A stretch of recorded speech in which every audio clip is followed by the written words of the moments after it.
ప్రేమించిన మా పనులు తండ్రి మీకు వందనములు.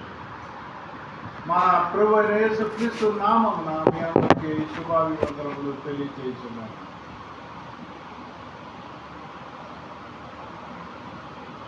ఈ లోకరీత్యా గెలిచిన వారు కూర్చోవాలి. ఈ లోకరీత్యా గెలిచిన వారు, ఈ లోకరీత్యా అరిచేవాళ్ళు, ఈ లోకరీత్యా మేము చాలా గొప్పలో ఉన్నాము అని చెప్పుకునేవారు అందరికీ బాగుంటుంది వినటానికి. కానీ పరలోకంలో అది ఉల్టాగా ఉంటుంది, అది వేరే విధంగా ఉంటుంది. చూడండి, లూకా సువార్త 14వ అధ్యాయము 11వ వచనము. లూకా సువార్త 14వ అధ్యాయము 11వ వచనము.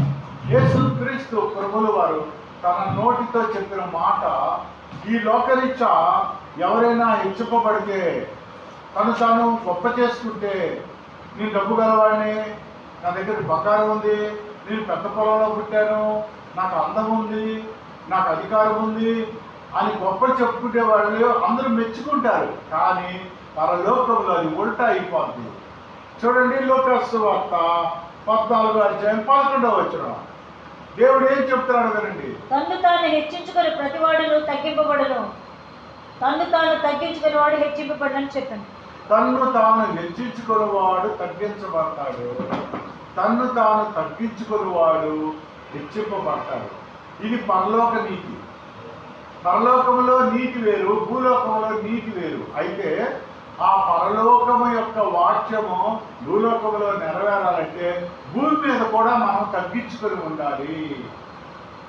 దేవుడు చెప్తుంది ఏంటంటే, భూలోకంలో నువ్వు అధికారివైనా తగ్గించుకొని ఉండు, నీకు అందం ఉన్నా తగ్గించుకొని ఉండు, నువ్వు పెద్ద పొలంలో పుట్టినా నువ్వు తగ్గించుకొని ఉండు, నీకు బాగా జ్ఞానము 1000 పుస్తకాలు చదివి ఉండొచ్చు, కానీ నువ్వు తగ్గించుకొని ఉండు. అప్పుడు దేవుడు తెచ్చుకుంటాడు. మీకు ఒక ఎగ్జాంపుల్ చెప్తా. ఒక పెద్ద అడవి ఉంది. ఆ అడవిలో ఒక మర్రి చెట్టు ఉంది, పెద్ద మర్రి చెట్టు. ఆ మర్రి చెట్టు పక్కనే చిన్న చిన్న గడ్డి, మరి ఏమంటారు, పీరికలా, గడ్డి పరకలు, గడ్డి పరకలు, గడ్డి పరకలు ఉన్నాయి. ఈ మర్రి చెట్టు అనుకుంటుంది ఆ గడ్డి పరకలతో చూసి, ఎంత గాలి వచ్చినా నేను నిలబడగలను, నేను ఎంత లావు, ఎంత బలిష్టముగా బలముగా ఉన్నాను, నువ్వు చూడు ఎంత బలహీనంగా ఉన్నావు. గడ్డి పరకల్లో చూసి గర్వపడతా ఉంది. మీరు కొద్దిగా గాలి వస్తేనే బలహీనం అయిపోయి గజగజలాడిపోతారు, ఒరిగిపోతారు. నేను చూడు ఎంత బలంగా ఉన్నాను అని ఆ మర్రి చెట్టు ఆ పక్కన ఉన్న గడ్డి పరకలతో అందంట. గడ్డి పరకలు విని నవ్వి ఊరుకుంటాయి. జరిగిందంటో తెలుసా, కొన్ని దినాలైంది, కొన్ని నెలలైంది. కొన్ని నెలలు అయ్యాక పెద్ద తుఫాన్ వచ్చింది. తుఫాన్ వచ్చినప్పుడు నేను చాలా బలంగా ఉన్నాను, నన్ను ఎవరేం చేయలేరు అని ఆ తుఫాను గాలికి ఎదురు నుంచుంది, ఎదురు నిలబడింది. ఎప్పుడైతే మర్రి చెట్టు ఎదురు నిలబడిందో, తను తాను హెచ్చించుకుందో, అంతే గాలి వేసి కొట్టింది దాన్ని, మర్రి చెట్టుని దక్కరించబడింది. ఆ తుఫానికి వేళ్లతో పాటు ఆ చెట్టు, అంత బలంగా ఉన్న చెట్టు వేళ్లతో పాటు దక్కరించబడి భూమి మీద పడిపోయింది. ఆ పక్కన ఉన్న ఆ గడ్డి ఏంటి పరకరా, గడ్డి పరకలు, గడ్డి పరకలు, అవి కొన్ని వర్డ్స్, తెలుగు వర్డ్స్ మర్చిపోతా ఉన్నాం. ఆ గడ్డి పరకలు అనుకుంటున్నాయి. అది ఏం చేసిందంటే, గాలి వచ్చినప్పుడు గాలి ఎటు వీస్తే అటు వంగేదంట. ఆ గడ్డి అంతా కూడా, ఆ గడ్డి పరకలు వంగేవంట. తర్వాత నేల మట్టుకు వంగేవి. ఎందుకంటే పడిపోకుండా, తను తాను కాల్చుకుంటకు, తను తాను బ్రతికించుకుంటకు గడ్డి పరకలు గాలి ఎటు వీస్తే అటు వంగేవంట. వంగిన తర్వాత తుఫాన్ అయిపోయిన తర్వాత లేచి మళ్ళీ నిటారుగా నిలబడేదంట. చూసారా, గడ్డి పరకలు తను తాను రక్షించుకుంది. కానీ గర్వపడి, చాలా నేను బలంగా ఉంటా, నీకంటే నేను ఎత్తులో ఉన్నా, అని గర్వపడిన మర్రి చెట్టు పడిపోయింది. కనుక దేవుడు ఏమంటాడంటే తను తాను హెచ్చించుకునేవాడు తగ్గించబడును, తన్ను తాను తగ్గించుకునేవాడు హెచ్చింపబడును. దీనికి కారణం ఏంటంటే బైబిల్ లేఖనాలు సూటిగా చెప్తా ఉన్నాయి. మనం యెషయా చూసినట్లయితే చూడండి, యెషయా సామెతలు 16:18. సామెతలు 16:18. నాశనమునకు ముందు గర్వము నడుచును, నాశనమునకు ముందు గర్వము నడుచును, పడిపోవటకు ముందు అహంకారమైన మనసు నడుచును. అహంకారమైన మనసు నడుచును. కనుక మనం పడిపోతున్నామా, మనకి నాశనం అయిపోతున్నామా లేదా చూసుకోవటానికి దైవ గ్రంథములోని, పరిశుద్ధ గ్రంథములోని దేవుడు మనకి సూచనలు ఇచ్చాడు. మనకి గర్వం వచ్చి మనం పడిపోతున్నాము అంటే జాగ్రత్త. ప్రియ విశ్వాసి, ప్రియ దేవుని బిడ్డ, ప్రియ సహోదరుడా, నువ్వు పడిపోయే స్థితిలో ఉన్నావేమో పరీక్షించుకో. నిన్ను నువ్వు హెచ్చించుకోవద్దు, నాశనం అయిపోతావు, పతనం అయిపోతావు. జాగ్రత్త నా కుమారుడా, నా కుమారి, జాగ్రత్త అని సెలవిస్తా ఉన్నాడు. యాకోబు 4:6 ఇంకొద్దిగా డెప్త్లోకి వెళ్ళి చెప్తా ఉన్నాడు దేవుడు. మనల్ని తను తాను హెచ్చించుకుని వాడు తగ్గించబడును, తను తాను తగ్గించుకుని వాడు హెచ్చింపబడును. యాకోబు 4:6 దేవుడు ఎప్పుడు మనకి తోడుగా ఉంటాడో తెలుసా? యాకోబు 4 కొత్త నిబంధన, యాకోబు 4:6. ఆయన ఎక్కువ కృపనిచ్చును, అందుచేత దేవుడు అహంకారులను ఎదిరించి దీనులకు కృప అనుగ్రహించునని లేఖనము చెప్పుచున్నది. దీనులకు కృప అనుగ్రహించునని లేఖనము చెప్తా ఉంది. హల్లెలూయా. సామెతలు 15:33 ఇంకొద్దిగా డెప్త్లోకి వెళ్ళి వాక్యాన్ని పరిశీలిద్దాం. సామెతలు 15:33. కనుక మనం ఎప్పుడు తగ్గించుకుంటామో ఈ లోకంలో, ఎప్పుడు మనము దేవుడు హృదయాన్ని కలిగి ఉంటామో దీనులకు అనుగ్రహం ఇస్తాడట దేవుడు. యెహోవా యందు భయభక్తులు కలిగి ఉండుట, జ్ఞానాభ్యాసమునకు 15:33. ఘనతకు ముందు వినయముండును. అది లెక్క. ఘనతకు ముందు వినయము ఉండును. నీకు ఘనత కావాలా, పేరు కావాలా, అయితే నీకు వినయం ఉండాలి. అది ఘనతకు ముందే నీవు వినయవంతుడివై ఉండాలి, వినయవంతురాలువై ఉండాలి, ఒబీడియన్స్ కలిగి ఉండాలి. అవిధేయత ఉండకూడదు, విధేయత ఉండాలి. అప్పుడు నీకు ఘనత ఇస్తాడు. నీకు పేరును ఘనతను ఇచ్చేవాడు నేనే. జనులందరికంటే, నీ తల్లికి పుట్టిన వారి కంటే, నీ కులంలో వారి కంటే, నీ పేటలో వారి కంటే, నీ పట్టణంలో వారి కంటే, నీ రాష్ట్రంలో వారి కంటే, నీ దేశంలో వారి కంటే, ప్రపంచ దేశాల్లో ఉన్న జనులందరికంటే నిన్ను అత్యధికముగా, జనులందరికంటే అత్యధికంగా ఆశీర్వదిస్తాను. ఎప్పుడు? అది ఎప్పుడు జరుగుతుందంటే అన్నీ చెప్పేశాడు బైబిల్లో. ద్వితీయోపదేశకాండం 28:1-2 జనులందరికంటే, ప్రపంచం మొత్తం కంటే మన చేతిలో మనకి దేవుడు ముందుగానే తెలియపరిచాడు. ద్వితీయోపదేశకాండం 28:1-2. నీవు నీ దేవుడైన యెహోవా మాట శ్రద్ధగా విని, నేడు నేను నీకు ఆజ్ఞాపించుచున్న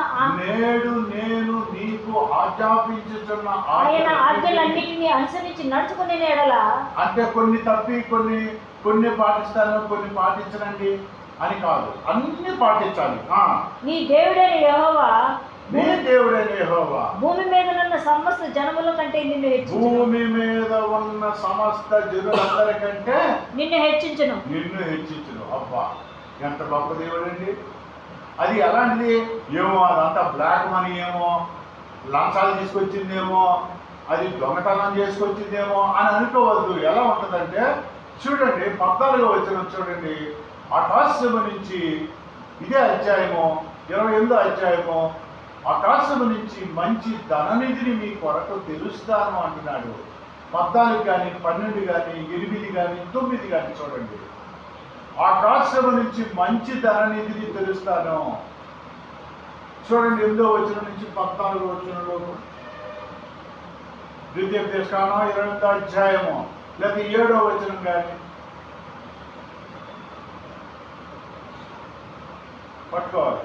యెహోవా నీ దేశం మీద వర్షమును దాని కాలమందు కురిపించుటకును నీవు చేయ కార్యం అంతటిని ఆశీర్వదించుటకు ఆకాశమును తన మంచి ధననిధిని తెరుచును. ఆకాశము నుంచి మంచి ధననిధిని తెలుస్తాడు. అంటే చెడ్డ ధననిధి కూడా భూలోకంలో ఉంది.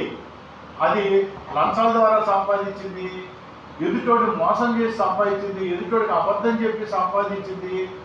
అది చెడ్డ ధననిధి. కానీ దేవుడు ఏమంటా అంటే ఆకాశం నుంచి మంచి ధననిధిని ఇస్తాను.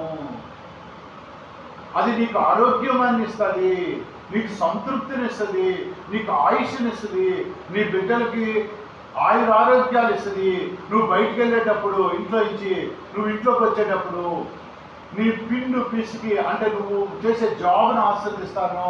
నువ్వు తలవలే ఉంటావు, నువ్వు తోటవలే ఉండవు, నువ్వు పైవారుగా ఉంటావు, నువ్వు కిందవారుగా ఉండవు, నువ్వు అడుగు వాటి కంటే ఊహించి వాటి కంటే అత్యధికంగా ఆస్వాదిస్తాను. నీకు నేను తోడై ఉంటాను, నిన్ను విడిచిపెట్టను, నిన్ను విడువను ఎడబాయను అని సెలవిస్తా ఉన్నాడు. ఎప్పుడు నీవు ఆయన ఆజ్ఞలు పాటించాలి. అమ్మో కష్టం అండి, సినిమాలు చూడకుండా ఉండలేనండి, అబద్ధం ఆడకుండా ఉండలేనండి, మోసాలు చేయకుండా ఉండలేనండి, లంచాలు తీసుకోకుండా ఉండలేనండి. నువ్వు దేవుడికి సమర్పించుకో. ప్రభువా నేను లంచాలు తీసుకోకుండా ఉండలేను, నేను అబద్ధాలు ఆడకుండా ఉండలేను, నేను పాపం పని చేయలేకుండా ఉండలేకపోతున్నాను, నన్ను నువ్వు కంట్రోల్ చెయ్యి అని ఎప్పుడైతే అంటామో ఆయన అధికారానికి మనం ఒప్పుకుంటే నీ జీవితము నా జీవితము అవును సరిచేసే దేవుడు ఆయన. చూడండి సామెతలు 3వ అధ్యాయము 5వ వచనం చూడండి.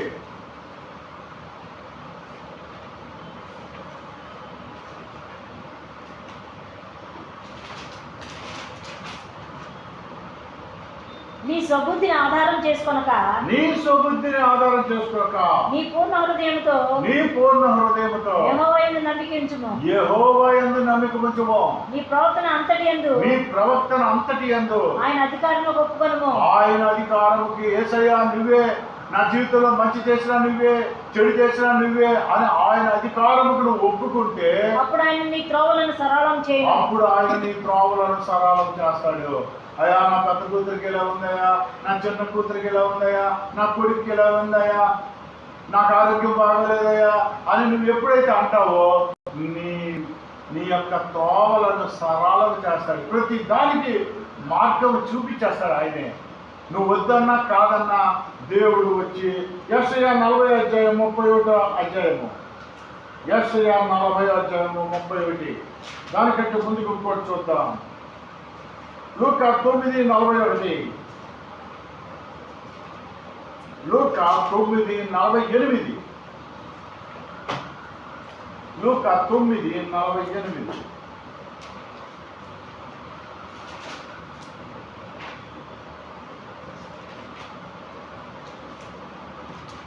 త్వరగా లూకా 9:48. ఈ చిన్న బిడ్డను నా పేరు చేర్చుకున్నవాడు నన్ను చేర్చుకున్నాను, నన్ను చేర్చుకున్నవాడు నన్ను పంపిన వాడిని చేర్చుకున్నాను, నన్ను చేర్చుకున్నవాడు నన్ను పంపిన వాడిని చేర్చుకున్నాను. మీలో ఎవడు అత్యల్పుడై ఉండునో వాడే గొప్పవాడని వాడే గొప్పవాడు. సమాజంలో ఎవడైతే పేదవాడుగా ఉంటాడో అందుకే బీదలను కరుణించడి, బీదలకు సువార్త ప్రకటించడి, బీదలదే పరలోక రాజ్యం అన్నాడు. ధనవంతులది పరలోక రాజ్యం అని ఎక్కడ చెప్పలా. సూది బెజ్జంలో ఒంటైనా దూరుద్దేమో కానీ ఏమంటే సూది బెజ్జం ఎంత ఉంటుంది, ఎంత ఉంటుంది సూది, దానికి బెజ్జం ఇంకా చిన్నది, దాంట్లో ఒంటైనా దూరుద్ది కానీ ధనవంతుడు పరలోక రాజ్యం చేరుట అసంభవం. అయితే మరి ప్రపంచంలో చాలామంది యేసు ప్రభువుని నమ్ముకున్న వాళ్ళు డబ్బు గలవాళ్ళు ఉన్నారు కదా, వాళ్ళు పరలోకం వెళ్ళరు కదా అని దేవుణ్ణి అడుగుతారు యేసు ప్రభుని. అప్పుడు అంటాడు అది దేవునికి సాధ్యమే. ఎట్లా సాధ్యం అంటే ఇంకో చోట చెప్తాడు, ధనవంతులు గర్విష్ఠులు కాకుండా ఉండాలి. మనం పేదవారి ఎడల కనికరం చూపించాలి. మనం ఒకరికి ₹1,00,000 ఇచ్చామనుకో, ₹1,00,000 ఇచ్చామని చెప్తాము, కానీ మనం దేవుడికి అప్పు ఇవ్వగలమా? ఒక మనిషికి అప్పు ఇవ్వగలడు, కానీ దేవుడికి అప్పు ఇవ్వగలమా? దేవుడికి అప్పు ఇవ్వటం అంటే పేదలను కనికరించేవాడు, బీదలను కనికరించేవాడు, యెహోవాకు అప్పిచ్చేవాడు అని బైబిల్ సెలవిస్తూ ఉంది. మనం పేదోళ్ళకి అన్నదానం చేసినా, పేదోళ్ళకి ఏదైనా సహాయం చేసినా, వస్త్రహీనుడిగా ఉన్నప్పుడు వాడికి వస్త్రాన్ని ఇవ్వాలి. ఆడికి 10 జత బట్టలు ఉన్నాయి, ఆడికి 10 జత పెట్టావు, అది గొప్ప కాదు. లేకపోతే ఎమ్మెల్యేనో కార్పొరేటర్నో పిలిచి, ఎంపీనో పిలిచి ఒక 100 చీరలు ఆడవాళ్ళకి పంచి ఫోటోలు తీసుకున్నాం అనుకో, అది పరలోకం వెళ్ళదు అని దేవుడు క్లియర్గా చెప్పాడు.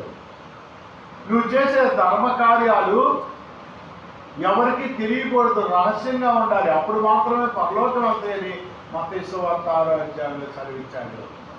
హల్లెలూయా, హల్లెలూయా. అంత కేటగారికలుగా దేవుడి వాక్యం ఉంది.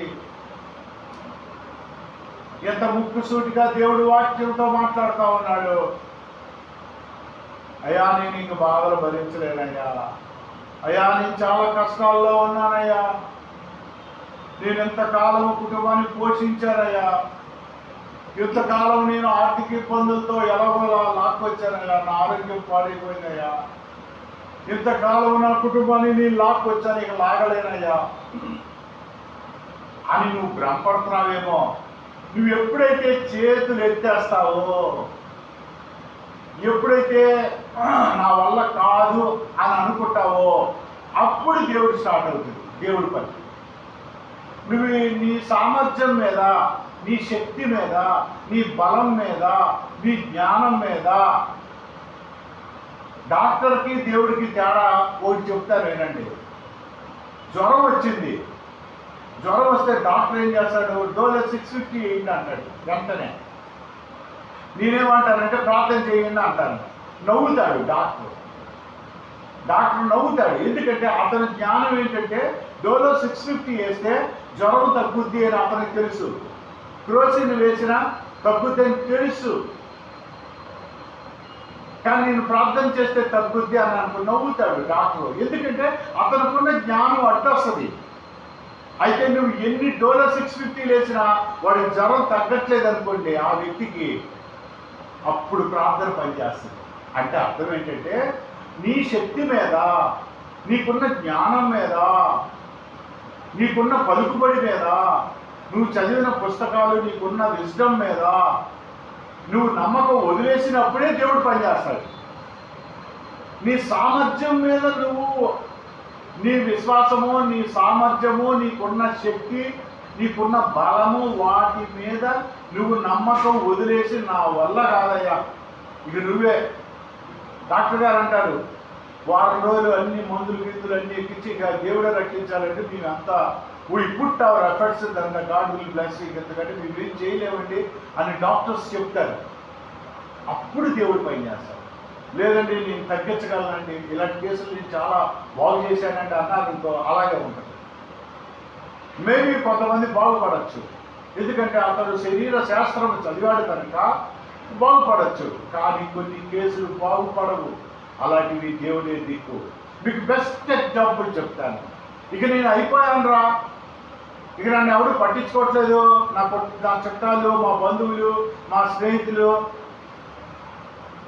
అని దేవుడి వైపు చేతులు ఎత్తేస్తాడు. అప్పుడే దేవుడు పనిచేస్తాడు, మిగతా టైంలో పనిచేయడు. అప్పుడు దాకా నాకు పర్వాలా, నాకు పలానా ఇల్లు ఉంది, నేను అది అమ్ముకొనైనా భోజనం చేయగలుగుతా, నేను అది వడ్డీకి ఇచ్చానా బతకగలుగుతా అని అనుకుంటా ఉంటాము మన జ్ఞానం మీద. కాదండి, అది కూడా అయిపోవచ్చు. మనం ఏమీ చేయలేము, దేవుడి మీద ఆధారపడాలి. మీకు బెస్ట్ ఎగ్జాంపుల్ చెప్తాను. ఒక పక్షి ఎగురుతూ ఉంది, బాగా ఎగురుతూ ఉంది. ఆల్మోస్ట్ ఎన్నో మైళ్ళు, 100 మైళ్ళు నడిచింది, ఎగిరింది, సముద్రం మధ్య దాకా ఎగిరింది. ఇక అవతలకి ఎక్కడికో ప్రయాణిద్దామని ఎగిరేసరికి తన రెక్కలు నొప్పి వచ్చింది, బాగా నొప్పి వచ్చింది రెక్కలు. ఇక రెక్కలు ఊపే శక్తి లేదు. కింద చూస్తే సముద్రం, నీళ్లు, పోనీ ఏ భూమి కనబడట్లా, అక్కడే దిగిపోదామని. కింద ఎక్కడ భూమి కనబడట్లా, సముద్రం మధ్యలో ఉంది. రెక్కలేమో నొప్పులు వచ్చేసి పూర్తిగా రెక్కలు ఊపే స్టేజ్లో లేదు ఆ పక్షి. అప్పుడు అనుకుంటుంది, ఇంతసేపు నేను నా శక్తి మీద నేను ఇక్కడ దాకా వచ్చా, ఇక నా జీవితానికి అంత వచ్చేసింది అని అనుకుంది. అనుకుని అమ్మటే ఒక పెద్ద సుడి గాలి పుట్టింది. గాలి కొట్టడంతో ఆ గాలిలో కొట్టుకొచ్చి ఒడ్డున పడింది, ఒక దీవిలో పడింది. హల్లెలూయా. అంటే దేవుడు ఆ గాలిని పంపాడు. దేవుడు నువ్వు అయిపోయావు, ఫైనాన్షియల్గా అయిపోయావు, శారీరకంగా అయిపోయావు, ఈ లోకంలో నువ్వు ఎందుకు పనికిరావు, నేను చుట్టాలు, బంధువులు, స్నేహితులు ఎవరు పట్టించుకోవట్లేదో అనుకున్నప్పుడు నువ్వు దేవుడి వైపు చూస్తే ఆ పక్షికి గాలి వచ్చి కొట్టుకెళ్ళింది. ఆ గాలి తీసుకెళ్ళింది, తనేమో రెక్కలు పట్ల, తనేమి రెక్కలు పట్ల. అట్లాగా ఒడ్డుకి తీసుకెళ్ళి చూడండి. యెషయా 40:31 మన మీద మనం ఆధారపడకూడదు. యెహోవా కొరకు ఎదురు చూచువారు యెహోవా కొరకు ఎదురు చూచువారు నూతన బలం పొందుదురు. నూతన బలము పొందెదరు. ఇంకా చదవండి, బాగుంటది. శక్తి సొమ్మసిల్లిన వారికి బలమునిచ్చేవాడు ఆయనే. బలమునిచ్చేవాడు ఆయనే. అయ్యా నాకు శక్తి లేదయ్యా, నీకు బలాన్ని ఇస్తాడు ఆయన. శక్తిహీనులకు బలాభివృద్ధి కలుగజేయవాడు ఆయనే. బలాభివృద్ధి కలుగజేయవాడు ఆయనే. బాలురు సొమ్మసిల్లుదురు కనుక అలయుదురు. కనుక దేవుడు ఎంత గొప్పవాడు. ఆయన సొమ్మసిల్లిన వారిని, నుంచున్న వాళ్ళని పడేస్తున్నారు పాస్టర్లు. తప్పు. బైబిల్లో ఎక్కడా లేదు. ఆది కాండం నుంచి ప్రకటన కాండం వరకు ప్రభువుని నమ్ముకొని 45 ఏళ్ళు అయింది. నేను నుంచున్నాడిని ఎవడు పడేయడు. అది దొంగ బోధ, దొంగ పాస్టర్లు. పడిపోయిన వాడిని నుంచోబెట్టేవాడు దేవుడు. పడిపోయిన కుటుంబాన్ని లేవనెత్తేవాడు దేవుడు. ఆర్థికంగా పడిపోయిన వాడిని లేవనెత్తుతాడు. అనారోగ్యం మీద, మంచం మీద పడిపోయిన వాడిని నుంచోబెట్టేవాడు దేవుడు. అంతేగా నుంచోని ఇలా పట్టుకొని పడిపోవటం అబద్ధం. వాడు మోసగాడు, వాడు అబద్ధికుడు. వాడు వీళ్ళు పర్లకు వెళ్ళరా, వీళ్ళు కూడా చర్చి నడపట్లేదని నడుపుతారు. వీళ్ళు ఒక దినం వస్తారు చర్చి దగ్గరికి, పర్లోకంలో వాళ్ళు కూడా వస్తారు. వచ్చి దేవుడు అంటాడు, మీరెవరో నాకు తెలియదు. ఇది కూడా ఉంది బైబిల్లో. ఇదేంటి ప్రభువా, నేను చర్చి నడిపాను కదయ్యా, 3 చర్చిలు కట్టాను కదా ప్రభువా, నేను అనేక మందికి వాక్యం పరిచయం చేశాను కదా, నీవెవరో నాకు తెలియదు. నా తండ్రి చిత్త ప్రకారం నువ్వు చేయలా, నీ చిత్తానుసారంగా చేసుకున్నావు. జనాలను ఆకట్టుకోవడానికి నువ్వు పట్టుకుంటే పడిపోవడానికి. అప్పుడు 500, 200 రావాల్సింది 10,000 మంది వచ్చారు. ఎందుకు వచ్చారు? నీ ఆకర్షించావు, నువ్వు మోసం చేసి. నీవెవరో నాకు తెలియదు. అప్పుడు అక్కడి నుంచి త్రోసివేయబడతావు. జాగ్రత్త, జాగ్రత్త. నా మాటలు కాదు, నేను ఎవరిని శపించట్లేదు. బైబిల్లో, పరిశుద్ధ గ్రంథంలో మాటలు, పవిత్రమైన మాటలు చెప్తా ఉన్నాను నేను. హల్లెలూయా. నిర్గమకాండం 14:13.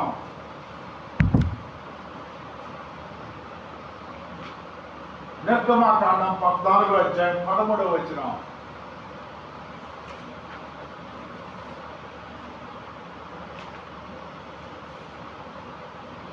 ఇక మీదట నీ కుమారుడు ఇది ఏమిటని నిన్ను అడిగినప్పుడు నీవు వానిని చూచి, బాహుబలం చేత యెహోవా దాసగృహమైన ఐగుప్తులో నుండి మనల్ని బయటికి రప్పించెను, ఫరో మనల్ని పోనీయకుండా తన మనసును కఠినపరుచుకొనగా యెహోవా మనుషుల తొలి సంతానమేమి, జంతువులనేమి. నిర్గమకాండం 14:13-14.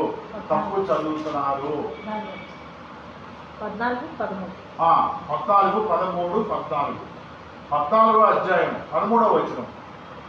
అందుకు మోషే భయపడకుడి, యెహోవా మీకు నేడు కలుగజే రక్షణను మీరు ఊరక నిలుచుండి చూడుడి.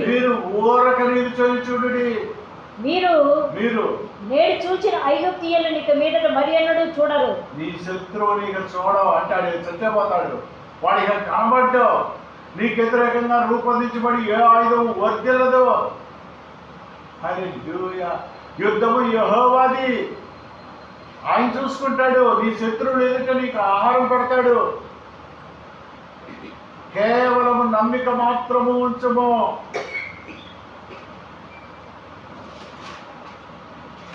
మొదటి రాజుల గ్రంథం 19వ అధ్యాయం 4వ వచనం.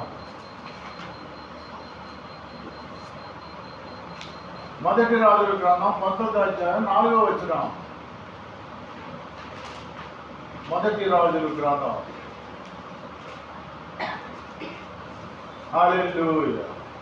తాను ఒక దినం ప్రయాణము అరణ్యంలోనికి పోయి, ఇక్కడ ఏరియా గురించి దేవుడు చెప్తా ఉన్నాడు. ఒక బదిలీ వృక్షం కింద కూర్చుండి మరణాపేక్ష గలవాడై, యెహోవా, నా పితరుల కంటే నేను ఎక్కువ వాడను కాను, ఎంత మటుకు చాలును, నా ప్రాణం తీసుకొను ప్రాణం తీసేసుకో, ఈ బాధలు పడలేను అని ప్రార్థన చేశాను.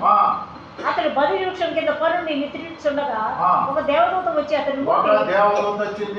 అతన్ని ముట్టి నీవు లేచి భోజనం చేయమని చెప్పి,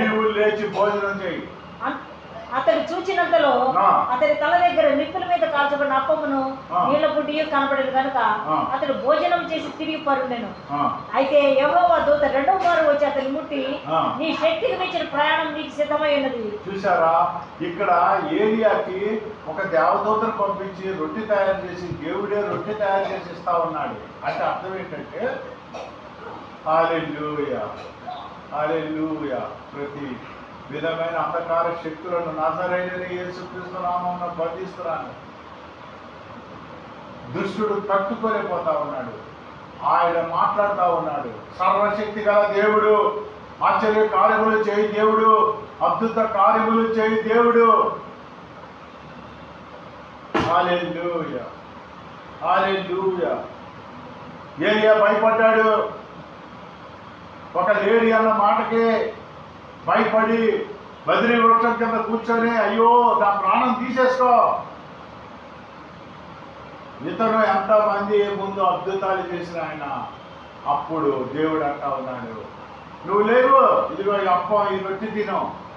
దేవుడు ఆత్మ గురించి చెప్పలా, ఇక్కడ రొట్టె గురించి చెప్తా ఉన్నాడు. ఫస్ట్ శరీరము. రొట్టె దేనికి సాదృశ్యము? ఒక చోట 14 దినములైనది, ఈ దేహము రక్షించబడు నిమిత్తము ఈ రొట్టెని తిరిగి, ఈ దేహము రక్షింపబడుటకు ఈ రొట్టెని తిరుడి అని పౌలు చెప్తాడు. అంటే శరీరము కాపాడబడాలంటే రొట్టె తినాలి. ఇక్కడ శరీరం గురించి ఆలోచించాడు దేవుడు. ఏలియా ఒక దేవదూతని పంపించి ఏలియాకి ఒక రొట్టెనిస్తాడు. అతడు బలం పుచ్చుకున్నాక, నువ్వు నీ ప్రయాణం చాలా ఉంది, ఆత్మ గురించి పట్టించుకోరా. ఈవెందో సృష్టి మొట్టమొదటిలో కూడా అవ్వ ఆదాముకి ఫస్ట్ నేల మట్టిలో నుంచి ఫస్ట్ శరీరాన్నే తయారు చేశాడు. ఆ తరువాత అతని ముక్కు నాసికారంధ్రములో ఉఫ్ఫను ఊది జీవాత్మ ఆయన, అప్పుడు ఆత్మ తయారు చేశాడు. ఫస్ట్ శరీరం గురించే పట్టించుకున్నాడు. ఇక్కడ కూడా శరీరం గురించి పట్టించుకున్నాడు. ఏలియా ఆత్మ గురించి పట్టించుకోలే దేవుడు. అతడు శరీరంతో అతడు రొట్టె తింటే బతుకుతాడని అతడు బలము పొందుకొని 40 దినాలు నడిచే అంత శక్తి వచ్చింది ఒక్క రొట్టె తినటం వల్ల. హల్లెలూయా. సాధు సుందర్ సింగ్ గారు టిబెట్లో సేవ చేస్తున్నప్పుడు కళ్ళు తిరిగి పడిపోయినప్పుడు ఎవరో ఒక రొట్టె లాంటిది ఇచ్చారంట. అది చేదుగా ఉంది, ఫ్రూట్ లా ఉంది. అది తిన్నాక అనేక దినాలు నడిచాడంట ఆయన. అక్కడ ఎటు చూసినా మంచు కొండలే, ఒక్క మనిషి కనపడలేదు. కానీ ఎవరిచ్చారు ఈ ఫ్రూట్ లా ఉంది, కానీ దేనికి చేదుగా ఉందని చుట్టూ చూస్తే ఎవరు లేరు అక్కడ. హల్లెలూయా. కనుక తను తాను తగ్గించుకున్న వాడు హెచ్చింపబడును. ప్రియ విశ్వాసి, నీ జీవితంలో తగ్గించుకో, దేవుడు హెచ్చిస్తాడు. దేవుడి వాక్యమును దీవించును గాక. ఆమేన్.